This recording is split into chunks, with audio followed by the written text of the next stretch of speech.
Sahabat terkasih dimanapun Anda berada, salam sehat dan penuh sukacita. Bersyukurlah kita senantiasa karena begitu besar rahmat dan kasih setia Allah yang berlimpah. Senang sekali saya, Laurencia Fani, dapat menjumpai dan akan menemani Anda di sepanjang acara kesayangan kita, Oase Rohani Katolik edisi hari ini, Pekan Biasa ke-11 hari Senin. Sudah hadir bersama kita Romo Thomas Ferry Soeharto, OFM. Selamat datang Romo Ferry. Selamat jumpa sahabat-sahabat Oase Rohani Katolik ya. Iya, Romo, kita mulai saja ya. Baik. Baik sahabat, kita mulai acara kita ini dengan doa pembuka yang akan dipimpin oleh Romo Ferry. Silakan, Mo. Baik, para sahabat Wasserona Katolik, mari kita mengawali permenungan kita hari ini dengan mohon rahmat Tuhan. Dalam nama Bapa dan Putra dan Roh Kudus. Amin. Allah yang makasih, kami bersyukur karena melalui sabdamu kami Kau beri kasih dan karunia yang nyata, dan Engkau melibatkan kami untuk mengalami kasih karunia yang nyata itu melalui pelayanan yang boleh kami laksanakan demi kemuliaan nama-Mu, juga demi keselamatan dan kesejahteraan banyak orang. Maka ya Tuhan, kami mohon agar Engkau membuka mata hati kami, mengutus Roh Kudus-Mu ke dalam hati kami, agar kami dapat sungguh-sungguh mendengarkan dan merenungkan sabda-Mu, serta menjadi kekuatan bagi kami untuk bisa melayani dengan lebih baik lagi demi kemuliaan nama-Mu. Engkaulah yang kami puji dan kami muliakan, kini dan sepanjang segala masa. Amin. Amin. Dalam nama Bapa dan Putra dan Roh Kudus. Amin. Amin. Baik, kita mulai, Romo. Antifon pembuka. Segala ujung bumi telah melihat keselamatan yang datang dari Allah kita. Bacaan pertama dari surat kedua Rasul Paulus kepada jemaat di Korintus, bab 6 ayat 1 sampai 10. Saudara-saudara, sebagai teman-teman sekerja, kami menasihati kalian. Jangan sia-siakan kasih karunia yang telah kalian peroleh dari Allah. Sebab Allah bersabda, "Pada waktu aku berkenan, aku akan mendengarkan dikau. Dan pada hari aku menyelamatkan, aku akan menolong engkau." Camkanlah, sekarang inilah saat perkenanan itu. Hari inilah hari keselamatan itu. Dalam segala hal, kami tidak memberi alasan seorang pun tersandung, supaya pelayanan kami jangan sampai dicela.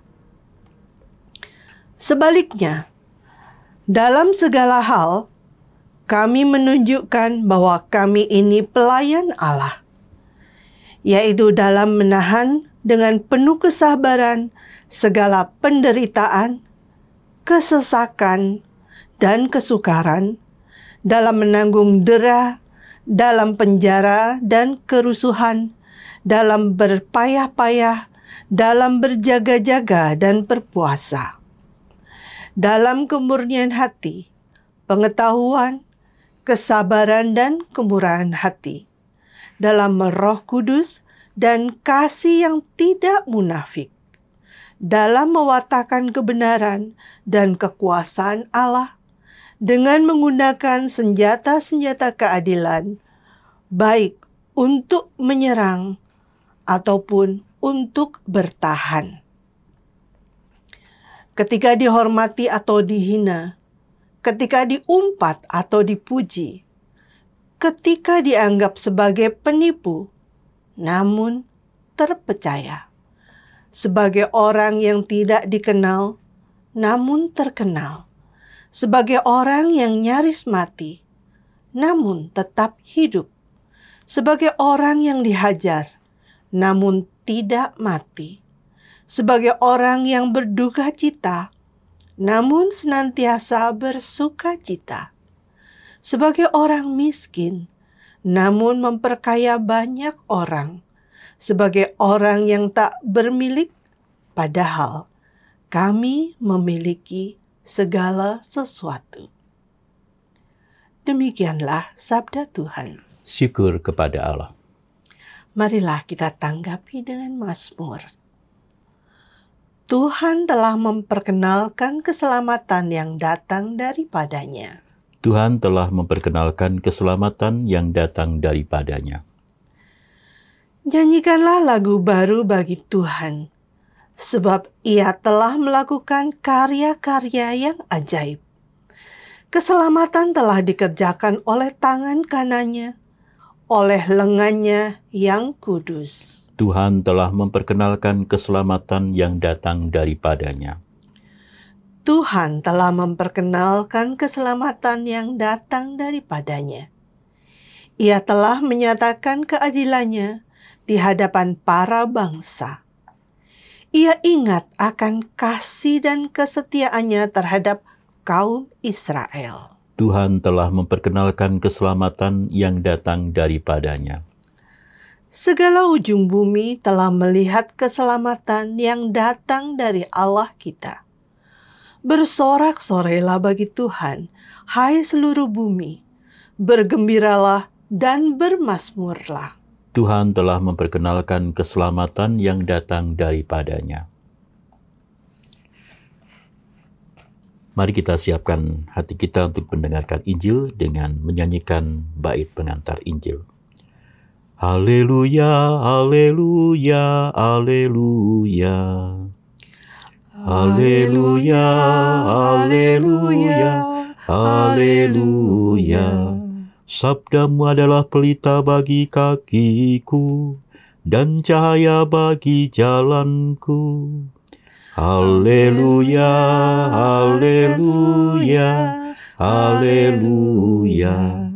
Tuhan bersamamu. Dan bersama rohmu. Inilah Injil suci menurut Matius. Dimuliakanlah Tuhan.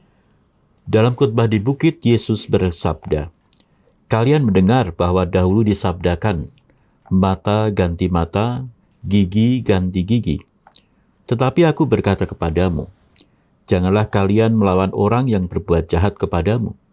Sebaliknya, bila orang menampar pipi kananmu, berikanlah pipi kirimu. Bila orang hendak mengadukan engkau karena mengingini bajumu, serahkanlah juga jubahmu.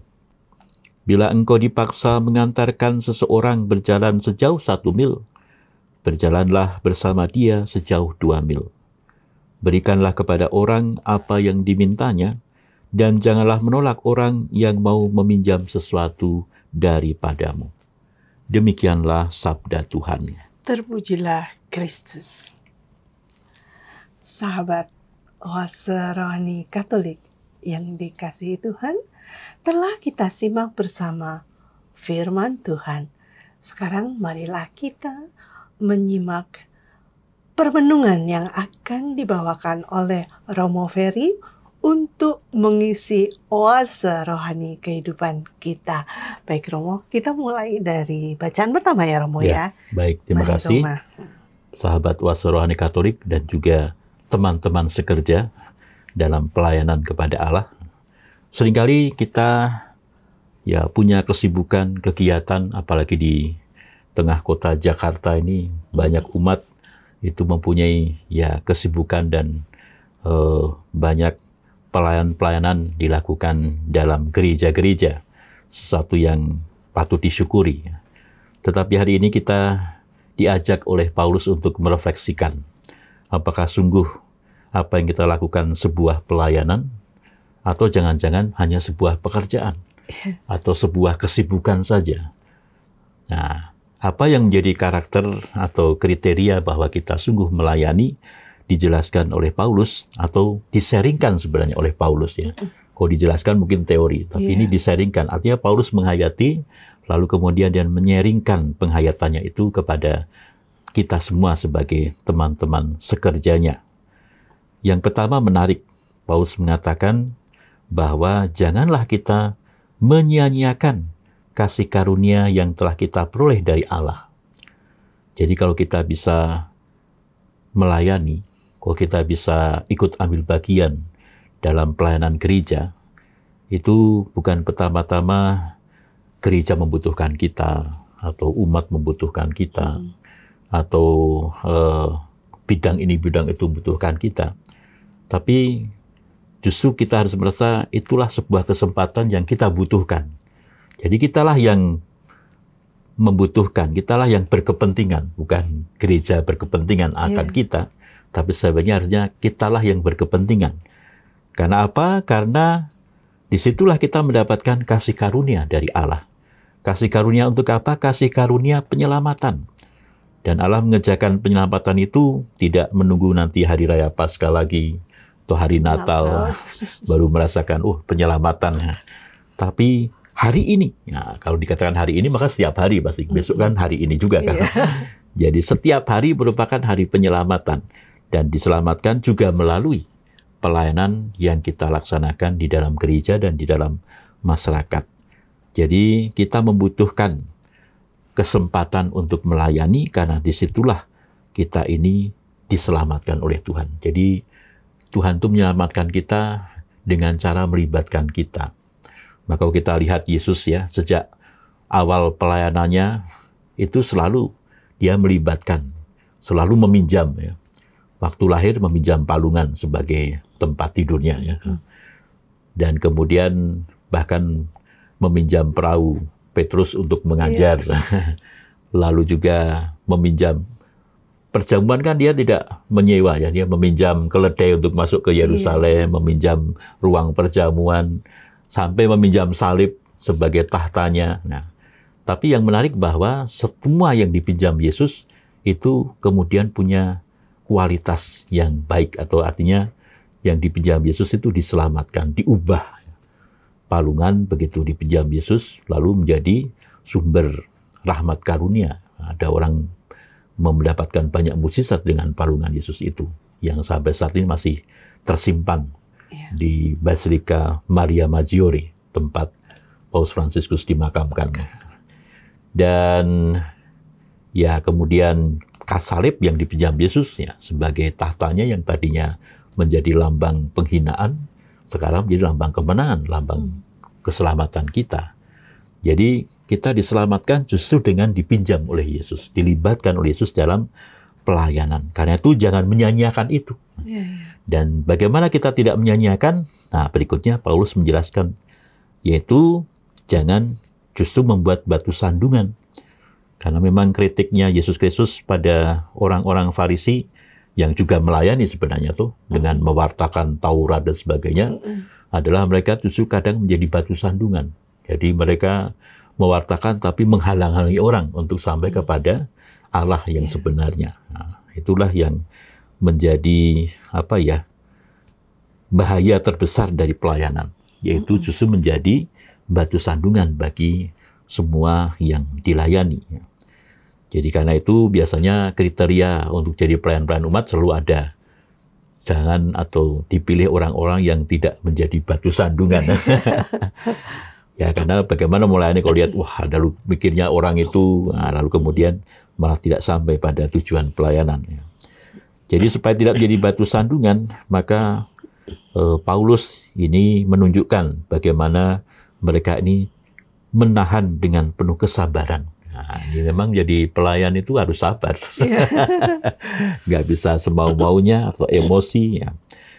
Dan sabar itu bahkan ketika menderita, dianiaya, menanggung sengsara, itu mesti bersabar. Nah, karena dalam kesabaran itu kita dimurnikan pelayanan kita.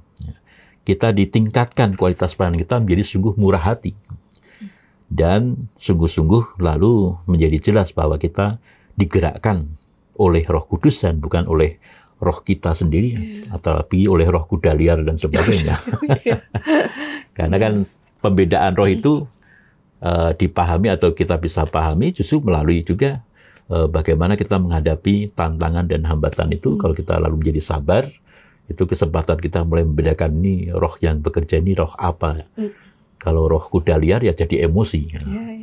atau roh nafsu, roh apa ya jadi gampang emosi, roh kita sendiri ya hanya mencari kemuliaan sendiri. Nah, tapi Roh Kudus selalu ya menjadi sabar, menjadi melihat apa kehendak Tuhan dalam setiap penderitaan, tantangan dan hambatan yang kita hadapi dalam pelayanan. Karena meskipun kita sudah berusaha berbuat baik dalam pelayanan, tetap ada salibnya. Jadi tetap ada orang yang tidak puas, tetap ada orang yang kemudian menipu kita, tetap ada orang yang bahkan mencurigai kita, menfitnah kita. Nah, yaitu semua adalah resiko pelayanan. Itu adalah bagian dari salib kita yang gunanya untuk memurnikan apakah kita sungguh melayani Tuhan atau sedang melayani diri sendiri. Ya, itu ya, Romo. Atau melayani orang-orang yang punya kepentingan yang sponsor kita. Karena ada juga seperti itu, toh membela orang yang mensponsori dia sehingga tidak melayani Tuhan tapi malah melayani yang lain. Maka menjadi menarik bahwa dalam segala hal itu lalu kita diminta untuk memakai senjata keadilan untuk mewartakan kebenaran dan kekuasaan Allah. Jadi adil itu bukan sama rata sama rasa, tapi adil itu menempatkan hak, kewajiban. Jadi ini haknya siapa, ya ditempatkanlah. Yang berhak ya kita berikan. Yang tidak berhak yang tidak usah kita berikan. Ya. Jadi baik untuk orang lain maupun untuk diri sendiri, baik untuk yang kita layani maupun untuk diri kita sendiri, kita harus bersikap adil. Adil terhadap kita juga. Kita juga punya hak untuk istirahat misalnya. Jangan lalu karena pelayanan lalu kemudian lupa bahwa kita juga membutuhkan istirahat. Kita juga harus adil pada keluarga. Banyak sekali kan pelayan-pelayan saking sibuknya melayani, keluarganya terlantar. Padahal anak, istri, suami juga punya hak bagi keluarga untuk dilayani juga. Nah, maka sebaiknya pelayanan kan bukan meninggalkan keluarga. Karena kadang-kadang ada orang yang di keluarga tidak harmonis, lalu kompensasinya pelayanan. Nah, itu pasti jadi masalah pelayanannya. Karena berangkat dari kompensasi dari ketidakharmonisan, nah, di luar pasti juga sama, membuat ketidakharmonisan di mana-mana. Jadi yang baik adalah di keluarga harmonis, lalu keluarga mengutus orang yang melayani itu untuk berbakti pada gereja dengan pelayanan di gereja itu. Jadi di keluarganya harus beres dulu. Lalu keluarga menyadari itu sebagai inilah keluarga yang bermisi. Mengutus anggota keluarganya, entah suami, entah bapaknya, entah ibunya, entah anaknya, untuk punya bakti di dalam gereja dengan pelayanan-pelayanan di gereja. Nah, kalau ini yang disadari, lalu keluarga tidak merasa ditelantarkan, tapi merasa inilah dukungan saya pada saudara yang melayani di luar, karena ini merupakan bagian misi kami, maka didukung pasti ya. Dimengerti kalau terpaksa hari Minggu tidak bisa rekreasi dengan keluarga, mereka mengerti dan mereka ayo Pak, bersyukur Pak. Ya, lain kok kalau itu tidak dihayati sebagai pengutusan, malah Bapak ini gereja lagi gereja. Anak istri nggak diurus. Nah, lalu kemudian terjadi udah tidur aja di gereja. Susah nih Romonya tadi harus menyediakan tempat tidur nanti. Atau diajak semua ya Romo? Iya, atau keluarga diajak bersama-sama untuk melayani ya seperti itu. Jadi memang kalaupun tidak semua ya paling tidak dipahami bahwa keluarga melayani gereja dengan mengutus anggota keluarganya untuk ikut dalam pelayanan seperti itu ya.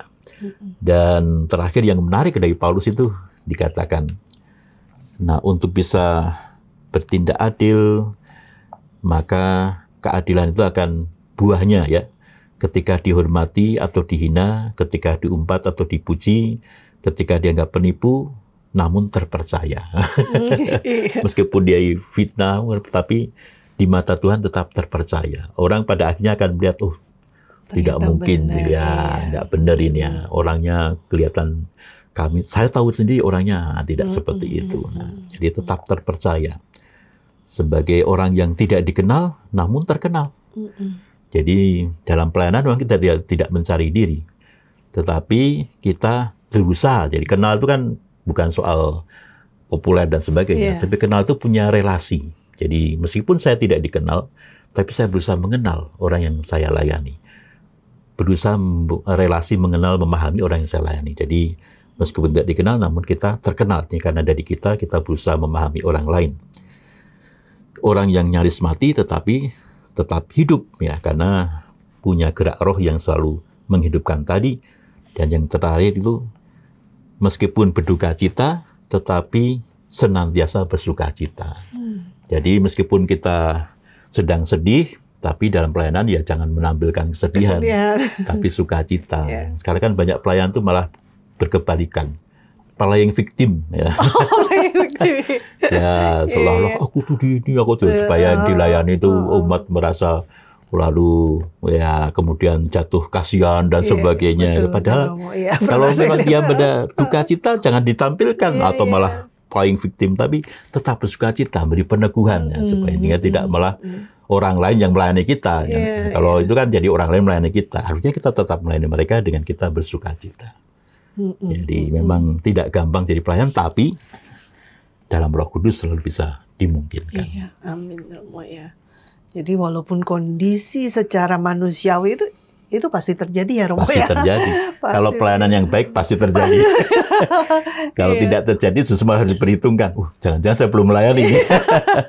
Seperti orang naik gunung itu, kok rasanya naik gunung kok mudah? Nah, bukan naik mungkin, jadi salah arah kita mungkin baru turun. Atau mampir di kedai. Iya. Nah Romo, yang saya tertarik itu begini ya Romo ya. Kan tadi Paulus menyapa dengan rekan-rekan sekerja. Terus yang kedua adalah bahwa jangan menunda, bahwa harus saat ini gitu loh melayani. Itu bagaimana ya Romo untuk penerapan hidup kita sekarang ini? Ya, hari ini tuh artinya kan tidak tunggu-tunggu, karena kita kadang-kadang berhitung-hitung dulu. Ini diminta untuk menjadi prodiakon misalnya. Ini bisa nggak sih, atau tepat nggak sih, atau kayak masih muda, belum lah, nanti kalau tua aja masih. Itu kan kesempatan ya, kesempatan. Jadi kesempatan harus ditangkap ya. Jangan lalu berpikir-pikir soal layak tidak, dan kita nggak ada yang layak semuanya. Yang melayakkan kan Tuhan. Kita nggak ada yang mampu, yang memampukan Tuhan. Nah, maka tidak usah pikir macam-macam, tapi ambil kesempatan ini sebagai sukacita, sebagai rahmat yang tidak ditunda-tunda lagi, lalu kemudian pasti nanti akan dimampukan Tuhan, dilayakkan Tuhan, kalau kita sungguh percaya pada Tuhan. Maka kalau kita ya kadang-kadang terus menolak ini, menolak itu, ya ini percaya nggak sama Tuhan? Itu harus ditanyakan juga. Dan teman-teman sekerja, jadi kan dia tidak melihat semua atas bawah dan sebagainya, tapi semua sebagai rekan. Jadi ada kebersamaan dan juga ada kesetaraan. Dia tidak, Paulus meskipun rasul tidak menganggap yang yang tadi dipilih penatua-penutua itu sebagai bawahannya, tidak, tapi mereka disapa sebagai rekan sekerja Allah. Luar biasa ya Paulus ya. Baik Romo, kita break sejenak ya Romo ya di sesi yang pertama ini. Karena punya hak untuk beristirahat. Iya, menghargai hak ya Romo. Sahabat Oase Rohani Katolik yang dikasihi Tuhan, kita break sejenak untuk sesi yang pertama ini. Jangan kemana-mana, tetap di tempat Anda dan kita jumpa lagi di sesi yang kedua.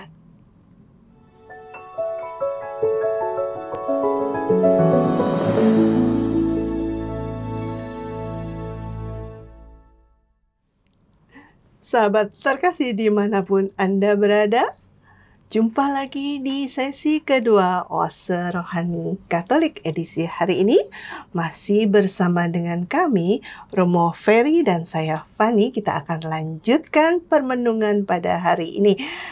Terima kasih untuk kesetiaan Anda masih bersama kami.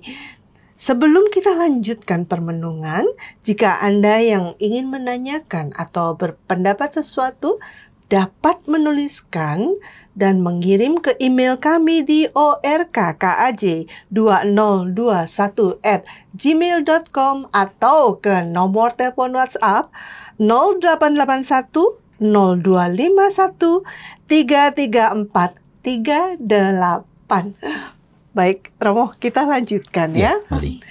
Nah, sahabat, kita akan lanjutkan permenungan hari ini. Kita beralih ke Injil ya, Romo ya, untuk hari ini. Baik, Romo, silakan.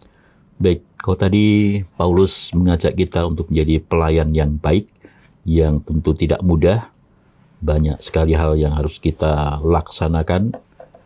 Dan mungkin bagi kita kadang-kadang ini bisa nggak ya? Mungkin atau tidak ya? Iya. Nah hari ini Yesus dalam Injil memberi peneguhan pada kita. Semuanya bisa sih kalau kita punya kasih namanya. Maka kasih itu mesti dirawat, mesti dibangun ya. Dan caranya ya dengan apa yang dikatakan Yesus pada Injil hari ini dalam khotbah di bukit. Ya. Sebuah khotbah yang begitu penting karena kalau di atas bukit kan sesuatu yang penting ya. Jadi ini menjadi dasar bagi kita untuk melaksanakan ya kehidupan kita dalam beriman termasuk dalam pelayanan. Dan dikatakan oleh Yesus, kalian mendengar bahwa dahulu disabdakan mata ganti mata, gigi ganti gigi. Ini nggak bisa dipertahankan. Mengapa nggak bisa dipertahankan? Kalau mata ganti mata, pasti semakin banyak orang buta. Kalau gigi ganti gigi, banyak ompong. Nggak bisa dipertahankan.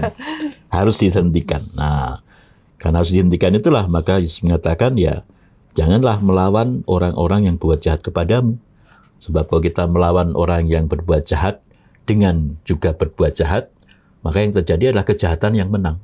Dan balas dendam pasti kan eskalasinya akan semakin besar. Kalau kita mau balas dendam musuh kita, nggak mungkin kalau kita hanya ditampar pipi kiri akan menampar pipi saja. Mungkin nggak hanya nampar, mungkin pakai bonus. Pakai bonus ya, baru puas ya. Nah, jadi Yesus mengajak kita untuk tidak dikuasai dengan kepuasan yang bahkan mengalahkan kita sendiri atau jadi kita harus mengalahkan ego kita, mengalahkan kejahatan itu ya dengan tidak mengikuti diri kita yang ingin dipuaskan dengan mungkin balas dendam yang lebih besar lagi ya, sehingga kemudian lingkaran kejahatan menjadi tidak akan terhentikan bahkan menjadi semakin kokoh kuat ya. Maka kita sebenarnya sedang kalah di situ. Maka Yesus mengajak kita untuk ya jangan mengikuti apa yang dilakukan oleh orang-orang yang tidak mengenal Allah itu, yang tidak berbelas kasih dengan cara membalas dengan balasan apalagi yang lebih besar. Bahkan yang balasan yang sama saja jangan ya tuh. Maka kalau kamu ditampar pipi kirimu ya berikanlah pipi kananmu. Dalam arti jangan kamu mengikuti mereka, tapi ya biarkan mereka saja kalau mereka mau. Tapi kita jangan sampai ikut-ikutan mereka. Maka daripada ikut menampar, ya sebaliknya kita memberikan diri untuk ditampar. Jadi bukan berarti lalu juga secara hadafiah kalau orang menampar kita lalu berikan. Gitu ya. Tapi jangan kita mengikuti mereka atau mengikuti mereka untuk berbuat kejahatan atau kekerasan. Maka Paulus kan pernah juga mengatakan supaya kita mengalahkan kejahatan dengan kebaikan. Vince in bono malum. Ya. Jadi dengan mengalahkan kejahatan melalui kebaikan-kebaikan itu, kita lalu bisa menghentikan lingkaran kekerasan. Dan disitulah lalu pelayanan itu bisa menjadi mungkin. Kalau kita punya hati yang berbelas kasih, hati yang murah hati ya. Seperti Allah sendiri yang murah hati dan baik hati, dia tidak akan melihat orang dari kejahatan dan kebaikannya. Dia menurunkan hujan ya kepada siapa saja. Membuat matahari bersinar kepada siapa saja, nggak hitung-hitung. Kalau orang itu balas dendam dan sebagainya kan ya pasti akan pilih-pilih. Saya mau kasih hanya untuk orang yang baik pada saya, yang untuk yang jahat saya kasih yang lebih, yang jahat juga lebih besar dan sebagainya. Nah makanya lalu Tuhan mengajak kita untuk melihat semua sebagai teman-teman sekerja seperti Paulus ya. Jadi tidak orang jahat, orang baik, tapi semua sebagai sama, sebagai anugerah Tuhan, sebagai manusia yang bermartabat, yang kita berikan semuanya dengan murah hati, sehingga ya dengan kemurahan hati itulah maka pelayanan kita dapat menjadi pelayanan yang sungguh-sungguh tulus hati, seperti tadi yang disaringkan oleh Paulus. Ya, itu memang akhirnya menjadi pelayan itu menjadi mungkin kalau kita punya hati yang seperti Allah sendiri, bermurah hati. Murah hati berarti kan tidak hitung-hitung sebenarnya. Orang murah hati kan semua diberikan ya, tidak hitung-hitung apakah saya untung atau tidak, atau saya rugi atau tidak. Tidak untung-untung apakah ini pas atau saya kelebihan, kekurangan. Jadi apapun diberikan dengan berlimpah ruah. Karena itulah ukuran yang akan dipakai Tuhan untuk kita.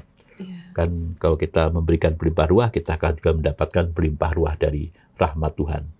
Bukan soal harta kekayaan ya. Orang kadang-kadang kan menerjemahkannya, oh kalau saya memberikan harta sesuatu gitu, yang besar, nanti saya dapat dari Tuhan harta banyak. Tapi sebenarnya kan itu yang bukan diberikan Tuhan bukan soal harta, tapi soal rohani, soal kasih karunia. Jadi kalau kita punya kasih karunia yang besar, maka kita juga akan mendapatkan rahmat kasih karunia dari Tuhan yang lebih besar lagi, supaya bisa dibagikan dengan begitu besar pada orang lain. Jadi bukan soal harta, tapi soal kasih karunia. Ya.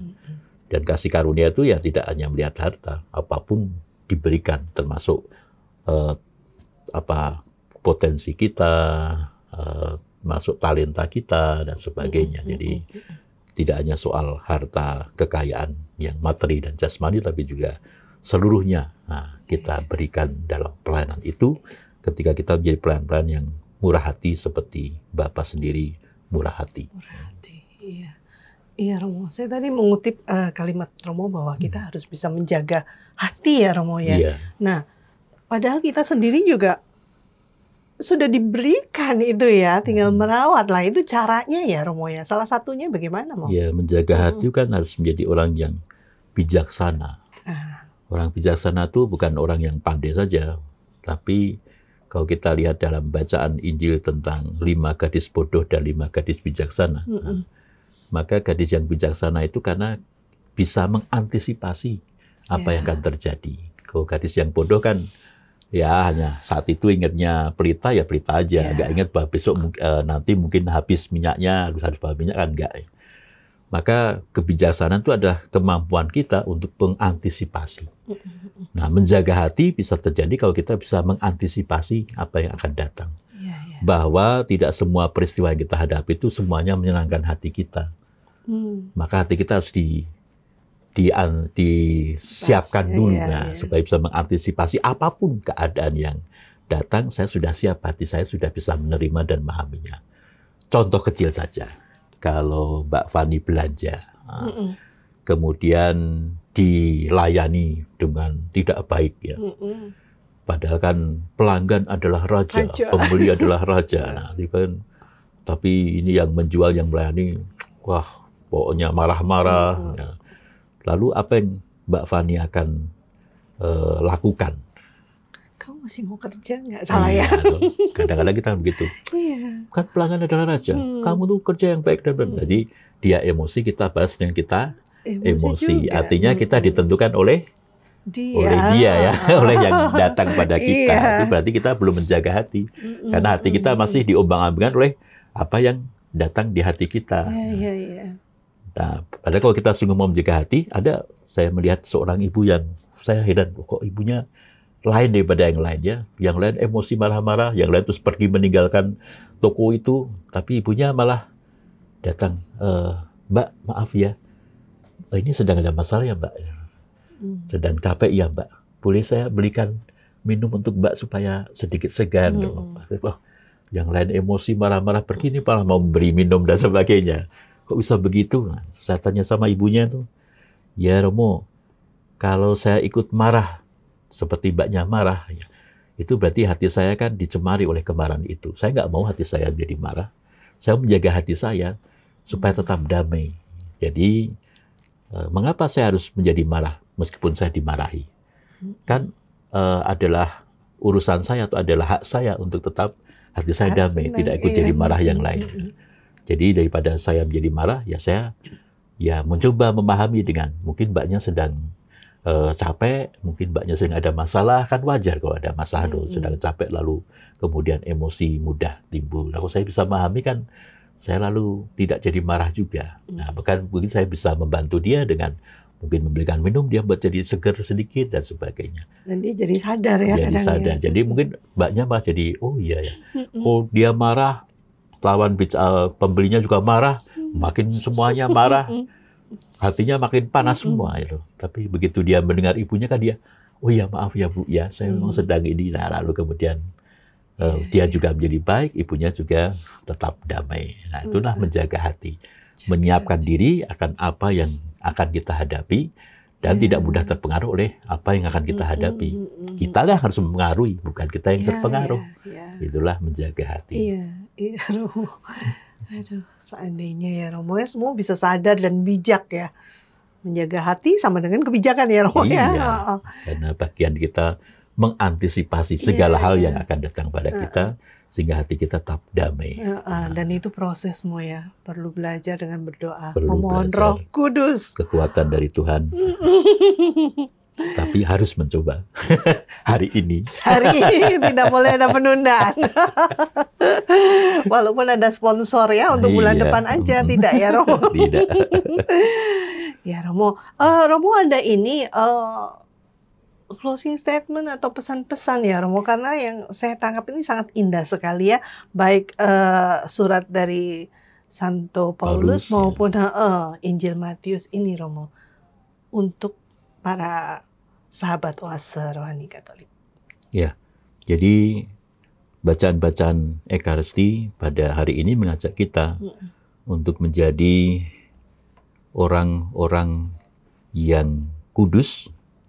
Orang yang kudus itu kan orang yang selalu terarah, terbuka kepada Allah, yaitu dengan melayani, dan melayani itu selalu harus murah hati.